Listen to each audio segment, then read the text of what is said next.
Yan, sige. Magandang araw sa lahat. Yan, ito ay pagpapatuloy ng pag-aaral sa kasaysayan ng panitikan sa mga seryeng ng pagsipat ng panitikan mula sa iba't ibang panahon ay sinubukan natin na ipakita ang katangian ng anyo o ng mga anyo ng panitikan upang matuntun natin ang mga mabilisang pag-unlad ng panitikan. At naging focus ng ating mga naunang diskusyonan ay ang panitikang Pilipino mula sa mga tula, mula sa mga maikling kwento, sanaysay, nobela, dula at marami pang ibang panitikan na dito at likas lamang na makikita sa Pilipinas. Yan muli, ako si Sir Jax, ang inyong tagapatnubay sa kurso. Yan. Kung babalikan natin yung serye na sa mga ng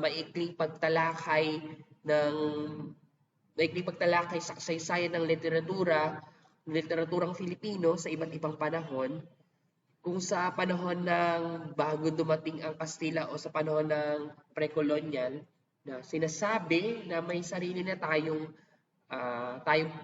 panitikan. Na panitikan ng ating lahi, mga kwentong bayan, mga alamat, epiko, kantahing bayan, salawikain, kasabihan, mga buktong, mga palaisipan at marami pang anyo ng panitikan. At yung pagtalakay ko noon, sabi ko, ang mga mukha ng panitikan ay parang pagsulat sa mga puno kahoy, sa bato, dahon at maraming pasalin dila. Yan. Ganyan din ay yung pag-angkin natin sa sariling alpabeto, yung baybayin, yung kaiba sa mga alpabetong dala ng mga Kastila at ng mga Amerikano. Ano pa, makatutubo ang tema, mga bagay-bagay o mga pangyayari na nangyari sa kanilang paligid. Ang mga tema o anyo na panitikan. Minsan ay mababaw, minsan hindi na natin pinaniniwalaan kasi nga bunga ito ng malikot na guni-guni o malikhang pag-iisip. Ang nilalaman kasi minsan may supernatural na kaganapan gaya ng sinasalaysay sa mga epiko, alamat, no, kahit anong relihiyon sa Pilipinas, may sarili-sarili silang version ng pinagmulan ng mga bagay. No, maraming alamat na iba't iba ang version, mga kwentong bayan, mga epiko, o mga tulang bayan. Sa kasalukuyan, naririnig pa rin natin ito dahil patuloy tayong naniniwala sa ilang mga paniniwala, sabi-sabi, mga pamahiin. Itong mga kasabihan na ito ay nagiging gabay natin at panuntunan na nakakatulong na malaki upang mabigyan natin ng kahulugan ng ating pamumuhay, ng ating dapat gawin o gagawin o desisyon sa buhay. No, sa panahon na ito, may relihiyon na din. No, bago pa ipakilala ang Kristyanismo, mayroon na tayong mga usaping pangrelihiyon, yung mga pagsamba natin sa kalikasan, sa mga Diyos at Diyosa. Batay ito sa ating mga mythological na panitikan. May mga animismo o paganismo, mukhang relihiyon sa ating bansa, o sa ating bayan, o sa ating lahi. Yan, sa panahon ng Kastila, no, ang pagdating nila, masyadong mahaba yung panahon ng pananakop na sa ating bansa, na mabilis na nagbabago sa ating kultura, sa ating pamumuhay, sa pamumuhay ng ating mga katutubo, mabilis tayong nasakop dahil sa paggamit ng relihiyon. Dahil nga alam natin ang ating mga ninuno ay likas na madasalin at palasamba. Gumamit din sila ng espada, ang kanilang kapangyarihan, yung kanilang lakas, kasandatahan. Ano pa? Sa panahon ng Kastila, nabago din ang ating wika. No, yung dating sistema ng pagsulat ay nagkaroon na ng mga titik Romano o yung abasidaryo. Yan. Bago 'yun, inaral muna ng mga Kastila, misyonaryo ang wikain sa bansa upang mabilisan mapalaganap yung kolonyalismo o yung mapalaganap yung katuruan ng relihiyon ng Espanya. So, ginamit ng panitikan, may maraming dula, marami ako pinakilalang dula, mga awiting bayan na nagtuturo ng kritisismo o mga etikang pangrelihiyon ng Kristyanismo. Nakilala natin dito yung unang akdang pampanitikan na nalikha sa Pilipinas, yung Doktrina Kristiyana, mga aklat, yung Marlaan at Josaphat, mga pasyon, at marami pang akda na may temang pangrelihiyon. Sunod sa panahon ng propaganda at himagsikan, unti-unti nang nabuksan yung kamalayan ng mga Pilipino. No, yung labis na paninipil o pang-aapi ng mga Kastila. No, nakilala natin diyan sila Rizal, sila Marcelo H. del Pilar, si Graciano Lopez Haina, sila Bonifacio, Aguinaldo, at iba pang maraming reformista o mga propagandista na napanguna ng pagbabago. Nandiyan ang La Liga Pilipina, no, at ang yung KKK. Ano pa? Mga panitikan na nakabatay sa mga panitikan o tema na nasusulat sa panahon na ito ay nakabatay sa makabayan, mga tuwirang paglalahad ng pagmamalupit ng mga Kastila. Maraming mga patungkol sa tiwaling pamamalakad ng simbahan at pamahalaan.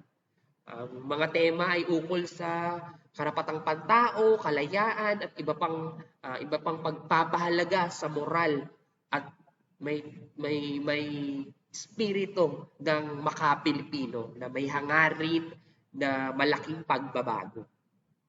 Yan, ilan sa mga akdang nakilala natin, yung mga akda ni Rizal, syempre, tinuturo hanggang sa kasalukuyan ang Noli Me Tangere at El Filibusterismo. Yung mga akda ni Marcelo H. del Pilar, yung Kaingat Kayo, sagot sa Espanya, sa hikbi ng Pilipinas, at marami pang akda ng mga propagandista. Ito, ginamit nila ang panulat bilang sandata para makalaya tayo na parang hanggang ngayon ay nararanasan natin ang pagkalayaan. No? Ano pa? Kung may La Liga Pilipinas si Rizal, no, meron din namang nabuo mula doon sa grupo ni Rizal o mula doon sa mga samahan na binuo ni Rizal ang pagbuo ng KKK, Kataas-Taasan, Kagalang-galangan, Katubunan ng Anak ng Bayan na pinamumunuan ni Bonifacio. Sa lahat ng mga panitikan, no, hindi nawala no, yung himig ng nasyonalismo at damdaming makabayan sa panahon ng propaganda o himagsikan. No, dito sa panahon na ito, nagkaroon ng unang republika ng Pilipinas sa pamumuno ni Emilio Aguinaldo. Yan, sa panahon ng Amerikano, no, kung babalikan natin, parang patuloy pa rin yung mga temang nasyonalismo, yung pagmamahal sa bayan, sa lahat ng anyo ng mga aktang papanitikan, naririnig iyan. Yan. Sa panahon ng Amerikano, maraming anyo na panitikan ang mas gawanda sa paraan ng pagsulat sa balangkas kung paano ito sinusulat ng tama dahil sa mga impluensya ng mga manunulat o mga kanluran ng manunulat, mga akda ni Shakespeare, mga akda ni Edgar Allan Poe, kaya magaganda ang mga nasulat na nobela, may kwento, mga sanaysay, paraan ng pagsulat ng dula, no? Madami tayong natutuhan sa mga kaluraning karunungan. Ano pa, sa panahon ng Amerikano, maluwag ang mga panitik, yung may mga pribilehiyo ang mga manunulat. Nakilala ang mga akda ni Severino Reyes, yung Walang Sugat, mga akda ni Julian Cruz Balmaceda, yung Panaag Sikat ni Lope K. Santos. No, ano pa, sa panahon din na ito ay nagkaroon tayo ng magandang pagkilala sa mga wikain sa Pilipinas. Nagkaroon ng wikang pambansa, nakaaklas sa Pilipino o Tagalog. Naging buhay yung katutubong kulay, katutubong wika, no, dahil sa pamumuno ng ama ng wika na si Manuel L. Quezon, di ba? Umunlad ang edukasyon, yung pamahalaan, dating republika, naging commonwealth, at tumaas ang ekonomiya ng bansa. Para ako nagra-rap. Ayan, sa panahon ng Hapon, ito yung pag-uusapan natin. No? At sa mga susunod pang diskusyonan, pag-uusapan natin yung pag-unlad ng panitikan sa panahon ng Hapon, kalayaan, panahon ng bagong lipunan, panitikan na kontemporaryo at muka ng panitikan sa kasalukuyan. Ano pa, layunin natin nyo na mabigyan natin ng malalim na pagpapahalaga yung kasaysayan, balikan natin ang mga dating karanasan ng ibang tao na pwede nating magamit sa kasalukuyan. Basta ay sa panitikan ng Pilipinas. May parametro, lagi ko sinasabi, ang ating diskusyonan ay batay sa panitikan. Yan, ano pa, sinusubukan kong maipakita sa inyo ang pagkakaiba ng katangian ng panitikan sa bawat panahon. No, gamit ang mga halimbawang panitikan. No, naiisa-isa natin ang pagkakaiba ng pag-unlad ng panitikang Pilipino at makapagsaliksik pa tayo ng mga kilalang akda, mga panitikan na may malaking kontribusyon sa panitikang Pilipino. Ano pa, kasama din yung mga pagbibigay ng tunay na kapangalan o pangalan sa mga sagisag panulat na ginamit sa mga akda doon sa ating mga naunang gawain. Yan, sunod. Ang panahon ng Hapon, kung titingnan natin ang kasaysayan, ito ay nasa taon lamang ng 1941 hanggang 1944. 3 taon ang pananalagi ng mga Hapones, ngunit may malaki na din itong kaganapan sa itsura at anyo ng panitikan. No, iisa-isahin natin to, alamin natin ito, no, para maibukod natin ang panitikan sa panahon ng mga Hapones. Yan, sunod, maituturing na ganap na mayaman ang panitikan sa Pilipinas bago pa man maimpluwensyahan ng mga Hapones. Tunay naman talaga, mayaman na ang panitikan ng Pilipinas bago pa magkaroon ng pananakop ng Hapones. Dahil ito saan sa mga naunang mananakop. No, yung mga nabanggit ko, yung pinagdadaldal kong anyo at tsura ng panitikan sa mga naunang mananakop. No, ang Hapones ay ang kahuli-hulihang sumakop sa Pilipinas. Malaki yung pagnanais ng bansang Hapon na maghari sa buong Asya. No, layunin kasi nila ay maitaboy ang mga banyaga o mga kaluraning bansa na sumakop sa Asya. Sinasabi, noon pa man ay matagal na talagang pinaplano ng mga Hapones na sakupin ang Pilipinas. No, ano pa, dahil tayo nasa kamay ng mga Amerikano, sinubukan pa rin nila ito gawin at umaasa na sila ay magtatagumpay sa pakikipagdigma o pakikipaglaban sa mga Amerikano. Yan, ito yung mga taon na mahalaga. No, December 8, 1941, ang ikalawang digmaang pandaigdigan sa Asya ng pasagbugin o binomba o wasaki ng mga Hapones ang Pearl Harbor sa Hawaii. Ito yung daungan ng mga hukbong pandagat ng mga Amerikano. Dahil dito ay nagpahayag na ng digmaan ng bansang Amerikano laban sa mga Hapones. At agad-agad naman itong tinugunan ng mga Hapones. No, itong ikalawang digmaan, talagang nanalansa ang mga Japanese Empire sa buong Asia. Yan, mabilis ang pangyayari. Kaya sa buwan din na ito, pumunta na sila sa Maynila at sinubukan nilang pabagsakin ang mga headquarters ng mga US. Ang sunod na taon o pagkalipas ng isang buwan, January 7, na ang pagsuko ng Bataan o ito yung naganap na o nagsimula na ang Battle of Bataan. At pagkalipas ng isang buwan, 1942, na pinag-utos ni President Roosevelt na hindi na kaya, hindi na kapanapanalo ang pakikipagdigma ng Amerikano sa mga Hapones. Kaya sumuko na sila, no, o pinag-utos ni President Roosevelt na umalis o lumipat o mag-report si Douglas MacArthur sa kanya. Pumunta si Douglas MacArthur sa Australia. At pinalitan siya ni General Edward P. King. No, kasama ni Douglas MacArthur si Manuel L. Quezon na noon ay Pangulo ng Pilipinas. Ganun pa rin, humina pa rin ang pwersa ng Amerikano, kaya napabagsak ng 14th Japanese Army ang sundalo Pilipinong-Amerikano na nakidigma sa taon na ito.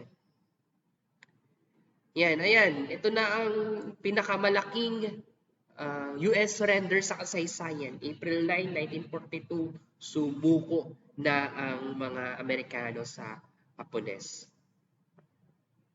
No, sa daming surrender ng mga sundalo sa mga Hapon, kinakailangan nilang lumipat sa lugar para hindi sila humadlang sa mga tangkaing paglusob ng mga tropa o lieutenant o mga hukbo sa korehedor. No, kaya sila ay tumungo sa Tarlac pero kulang yung kanilang sasakyan. Sabi may sasakyan o tren naman pero pinaglakad pa rin yung 70 hanggang 80,000 na surrender na Filipino American soldier o mga Amerikano-Pilipinong sundalo. Yan pinaglakad sila mula Maribeles hanggang Camp Odinel Capas Tarlac.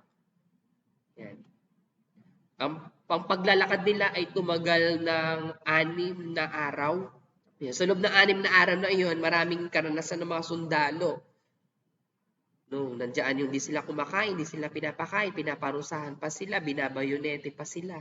O maraming namatay, siguro kalahati. 50,000 plus lang ang natira.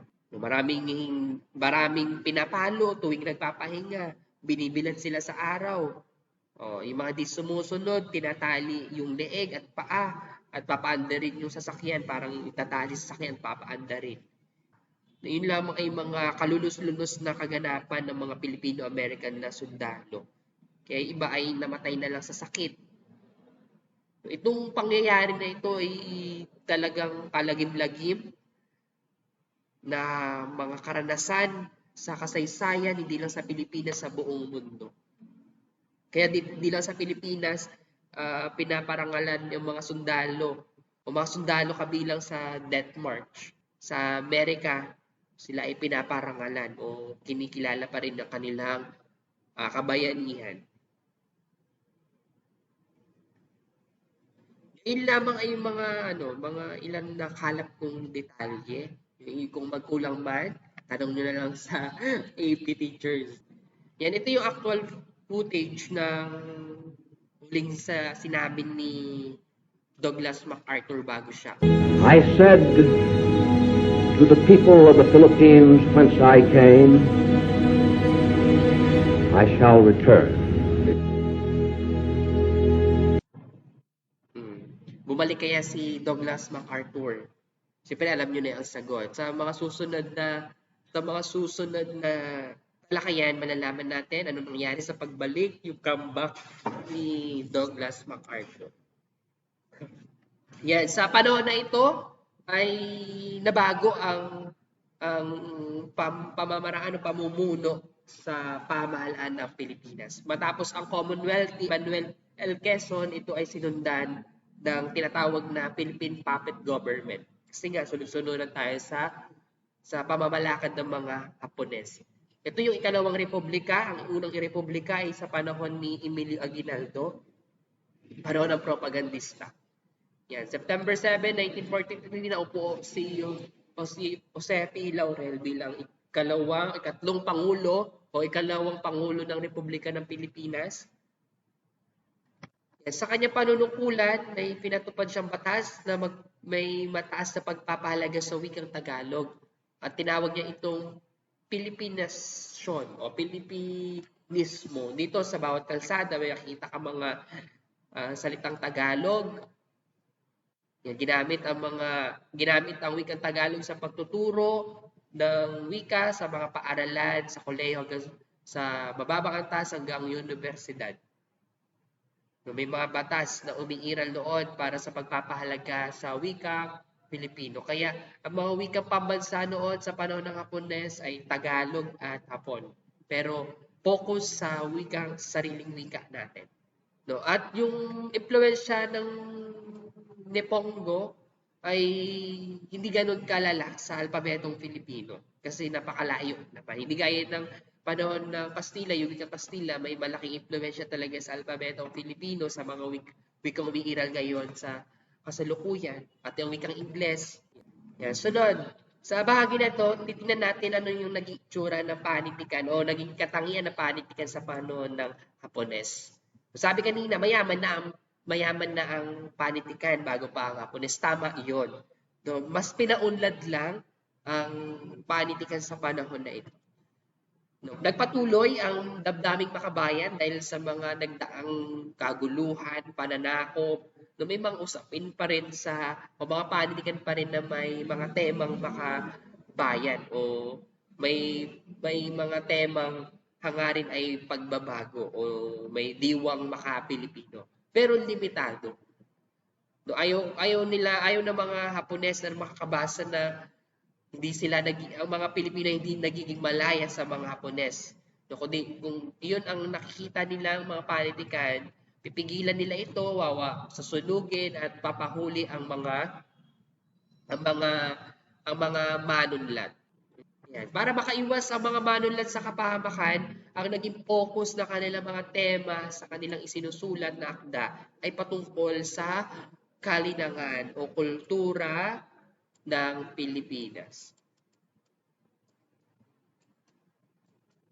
Ito yung mga kwentong bayan sa bawat lalawigan. Paglalahad ng kultura, paraan ng pamumuhay, tradisyon, mga gawain na ipinapakilala nila sa paraan ng pagsulat. May mga hinanda akong mga tala kung ano ang mukha na panitikan sa panahon ng Hapones. Una, naging paksa katutubong ugali sa bukid o pakikipagsapalaran ng mga Asyano para sa Asya. No, may mga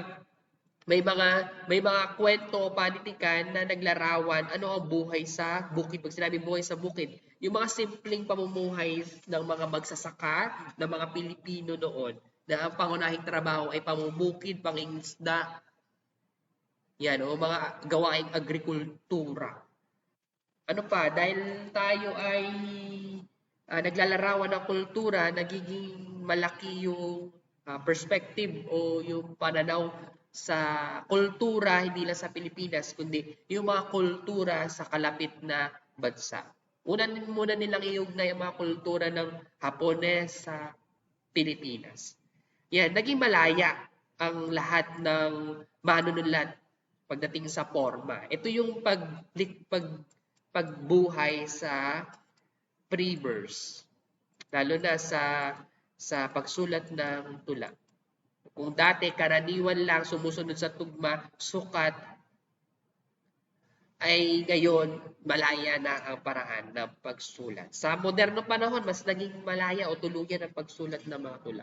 Ano pa? Pre-verse, naging malaya sila sa pagsulat ng mga balangkas ng nobela, ng maikling kwento. Sa mga paksain nila, kung nakokontrol man, no, doon lang sila hindi nagiging malaya. Pero sa balangkas, sa paraan ng pagsulat, ang mga manunulat ay may kanya-kanyang paraan na o estilo sa pagsulat. Maraming nalathalang tula.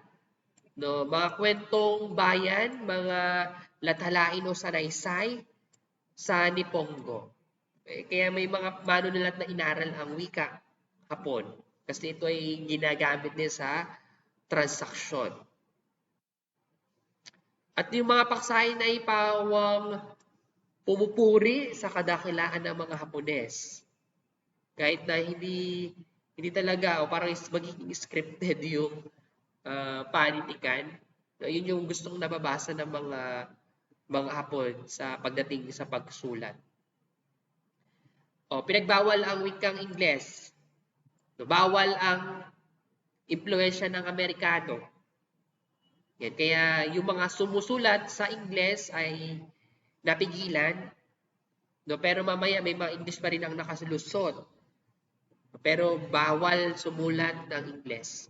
Ang focus ay pagpapahalaga sa wikang Pilipino gamit o pagsulat sa wikang Pilipino. Pinahintulutan buksan ng mga pahayagan na sumasang-ayon sa sensura. Ang sensura ay dadaan muna sa matinding pagsusuri ng mga kilalang taga-suri na mula sa Hapon o mula sa Japan na may malaking kahusayan sa panitikan bago nila ilathala, iniisa-isa muna iyon. Ito ba ay may mga sulat tungkol sa maling pamamalakad ng Hapones, hindi nila yun ilalathala. Ihuhulihin ka pa nila. Yan, nandyan nabuhay ang liwayway. Ang liwayway ay at taliba ay mga dyaryo sa panahon ng Amerikano, no, na pinagpatuloy lang nila. No, bukod sa liwayway, nandyan pa rin ang Philippine Review, Filipiniana, Bagong Araw o New Day, Pillars at Sunday Tribune Magazine.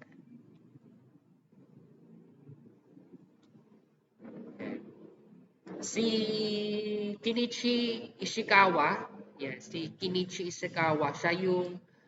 yung taga-suri, siya yung may hawak ng paglalathala ng anumang panitikan sa Pilipinas. Siya ang taga-suri, siya ang scholar ng panitikan na pinadala dito. Siya ang translation, isa siyang mamahayag, isang Hapones na may malawak na kabatiran sa layunin at tunghuin ng panitikan. Siya ang taga-suri. Yan, ano pa? Ang pagsilang ng Tanaga. Tanaga, ito yung version natin sa pagsulat ng haiku tanka. Ang tanka mas matanda ito kaysa sa haiku. Sa pagpunta ng mga Hapones, parang ito na yung naging sandigan ng mga manunlat sa tula pagdating sa pagsulat ng maikling tula na nakabatay sa kultura. O ilan sa mga paksain naman madadali lang isipin na kayang nakikita o naobserbahan sa paligid. No, sa Pilipinas, inaaral lang ang tanka pero mas tanyag na isinusulat ay haiku. At gumawa ang mga manunulat, lalo na si Lope K. Santo, na kanyang version ng pagsulat ng tula o tradisyonal na tula na nahawig sa tanka ay yung Tanaga. Yan, isa-isay natin, pasagutin natin itong graph, no? Ilan ang sukat, pantigan ng haiku, tanka at tanaga? Ilan ang kabuuang bilang ng pantig ng haiku, tanka at tanaga? Ilan ang tugmaan? May tugmaan ba to o wala? Tugmaan ba ang haiku, tanka, tanaga? Uri ng mga paksain ng haiku, tanka, tanaga. Ang haiku, tatlong linya sa isang sakno. Ang bawat linya ay may bilang o sukat na 5, 7, 5. Sa isang saknong, 3 ang linya. Ang tanka naman, ito ay may 5 linya sa isang saknong. 5, 7, 5, 7, 7.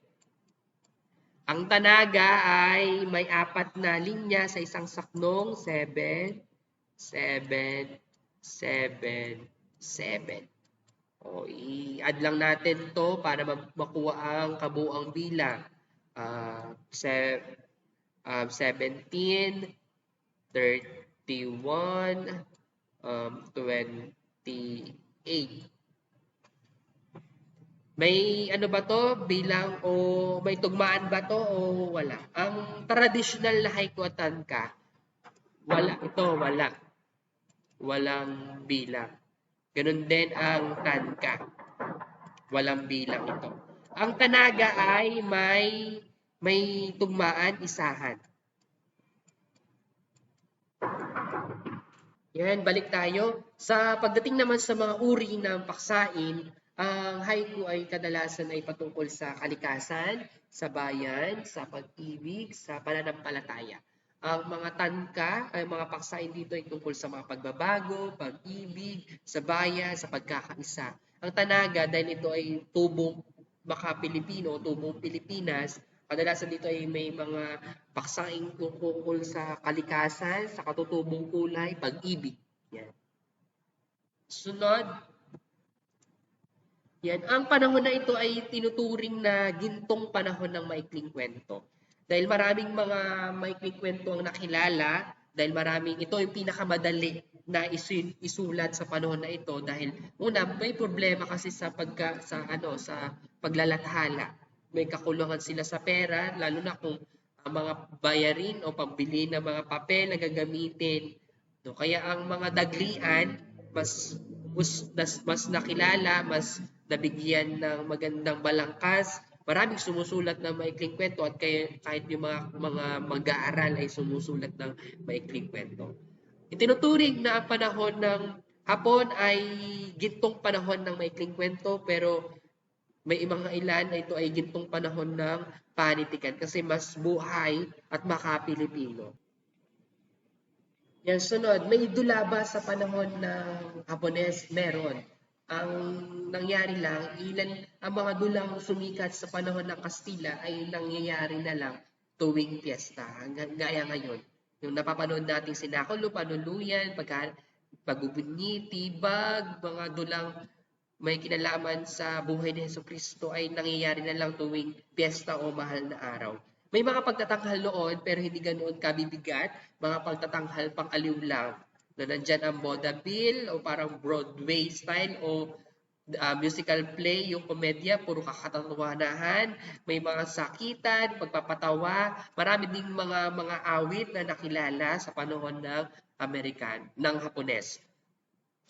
Yan, ang mga manunulat noon dahil hindi naman nila nakahiligan sumulat ng maikling kwento ng mga tula, ng mga nobela, ilan sa kanila ay lumipat sa pagsulat ng dula, sa pagsulat ng script. At ang ilan sa kanila ay naging gustong maging aktor o actresses o mga mandudula.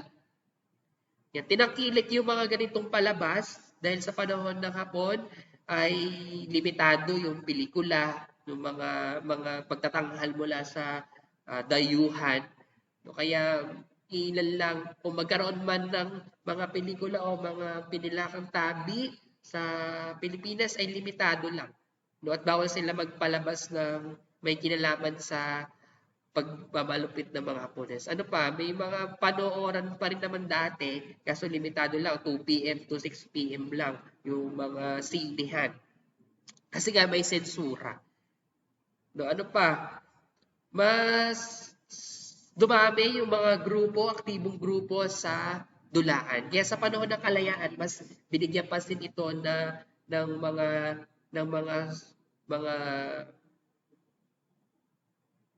mas nabigyan pansin ang dulaan, lalo na sa panahon ni Marcos kay Imelda Papil. Yan, ito yung mga grupo ng pagtatanghalan dula, yung mga grupo sa Ateneo de Manila, Players Guild, ni Henry L. Irvin, UP Mobile Theater ni Wilfredo Maria Guerrero, Barangay Theater ni Lamberto Abellana, at yung paglikha ng Dramatic Philippine ni Francisco Saisig. Ilan lang ito sa mga grupong na hiligang magtanghal, karamihan ay mga mag-aaral at mga kabataang mag-aaral. Yan, mga mahihilig sa teatro ay mga taga-Ateneo. Yan, sa panahon ng dulaan, madaming nakilalang mananayaw, mga awit, o musikero, mga komedyante. Yan, sunod, ang mga mukha naman ng katambuhay noon dahil nalimitahan ang pagsulat ng nobela dahil sa dami na pangangailangan ng papel. Alam naman natin na mahirap ang buhay sa panahon ng Hapones, lalo na sa kalagayan ng mga manunulat noon. Nagkaroon ng problema sa papel o paglilimbag o problema sa paglilimbag. No, kasi nga wala silang sapat na pera o pondo para makapaglimbag ng mga nobela. Kasi ang nobela alam natin ay mahaba kung isulat. Ano pa, may mga ilan lang ang nobelang nakilala sa panahon ng Hapones. Yan, sabi ko kanina, may mga Ingles pa rin na nobelang na isulat. No, ito ay palihim na naisulat. Ilan sa mga itinampok dito ay ilan sa mga popular, sa ilan dito ay itinuturo din sa kasalukuyan. Na ito ay mga halimbawa ng mga sulat dito sa Ingles. Pinagbawal ang Ingles dahil Ayaw nang may mga mukha o may mga impluwensya ng Amerikano sa panahon ng Kastila. Sa panahon ng ayaw nang nilang mga Hapones na may impluwensya pa rin na nanatili sa lipunan ang mga Amerikano.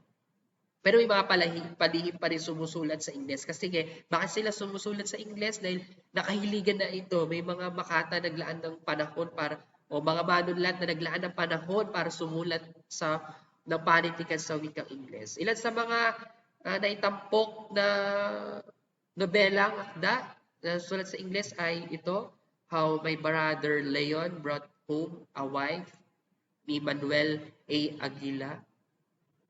The Wound and the Scar. The Wound and the Scar ni Arturo B. Rotor. Like the Molabin ni R. Zulueta de Costa. His Native Soil ni Juan Cabreros Laya. Literature and Society ni Salvador Lopez. The Winds of April ni N.B. M. Gonzalez. Ang mga susunod na akda ay ilan sa mga nakilala at naging tanyag ng mga akda at sa kasalukuyan ay tinuturo sa eskwelahan at yung mga pangalan na ito ay ilan lang sa mga nakilala. So, yan. Halimbawa nito, si Macario Pineda, ilan sa kanyang mga akda ay tungkol sa pamumuhay ng mga Pilipino noon, mga culture-based na babasahin sa maikling kwento. Yan. Isa sa suyuan sa tubigan. Mga akda ni Narciso Reyes, Lupang Tinubuan, mga akda o dula ni Francisco Soc Rodrigo, Sa Pula sa Puti, at ang mga akda ni Jose Esperanza Cruz, Ang Tatlong Maria. At ang mga tula ni Edelfonso Santos, Ang Guryon. No, alos lahat ng ito ay pamilyar kayo dahil ang mga ito ay itinuturo sa paaralan. Sa pagsusuri ng panitikan, ilan dito ay gagamitin natin at kikilalanin natin. Kaya may mga diskusyon na tayo sa mga ilang panitikan na nakilala sa Pilipinas. Sa nilalaman, doon natin iyan susuriin at tatalakayin. Ito lamang ang mga tala hinggil sa katangian ng panitikan sa panahon ng Hapones. No, akala natin okay na ang ating minimiting kalayaan o pagpunta ng mga Amerikano sa ating bansa. Yung pala ay mas hindi natin tuluyang makamit ang ating kalayaan nang dumating ang mga Hapones. Sa panahon na ito, tatandaan, no, maraming paksain may kaugnayan sa kultura at kaugalian ng mga Pilipino, mga partikular sa iba't ibang lalawigan o nayon sa bansa. Ito ay bunga ito na para mailigtas sa kanilang sarili sa kamay ng mapangmalupit na Hapones. Ano pa yung mga paksain ay naglalarawan sa mga dating karanasan ng mga nagdaang digmaan. Dito ay nakakitaan ng kariktan ng buhay kasi mabababaw ang tema, naglalarawan sa buhay ng mga Pilipino, maraming sulatin sa tula, no? Dito nakilala ang haiku, ang paglikha ng sarili nating version ng traditional, tuturing na traditional na pagsulat ng tula ang Tanaga. Maraming Pilipino sumulat ng tula. Ano pa, mga sulatin ukol lang sa kanilang nakikita na obserbahan sa paligid. Ano pa, may dula din sa panahon na Hapones, no, mas makakaraniwan, hindi mga nakakaaliw na pagtatanghal, may mga samahan o grupo ng mandudula ang nailikha. No, ito ay tinuturing na gintong panahon ng panitikan o particular sa maikling kwento. Ilan lang ang sumusulat ng nobela dahil sa problema o kakulangan sa papel. Ano pa, mahirap ang buhay noon, walang pera ang mga manunulat para sa panlilimbag. No, kaya na ginawa tamlay ang katambuhay noon. Yan, ilan sa mga nakilalang akda, mga akda o maikling kwento ni Macario Pineda. Ang mga akda ni Narciso Reyes, mga akda ni Francisco Soc Rodrigo, mga akda ni Jose Esperanza Cruz, at mga tula ni Edelfonso Santos. Yan, dito na natin tatapusin ang ating diskusyon na hinggil sa katangian na panitikan sa panahon ng Hapones. So, sa mga susunod na talakay ng katangian ng panitikan ay patungkol naman sa panahon ng kalayaan o liberalisasyon. Dito, matagumpay naman natin nakamit o nabawi naman tayo ng mga Amerikano sa kamay ng mga Hapones. Sumigla na ba ang panahon ng panitikan sa panahon ng kalayaan? Yan ang titingnan natin sa mga susunod na talakayan. Dito na natatapos ang aking pagbabahagi ng kaalaman hinggil sa katangian ng panitikan sa panahon ng Hapones. Maraming salamat sa mga nakinig. Paalam.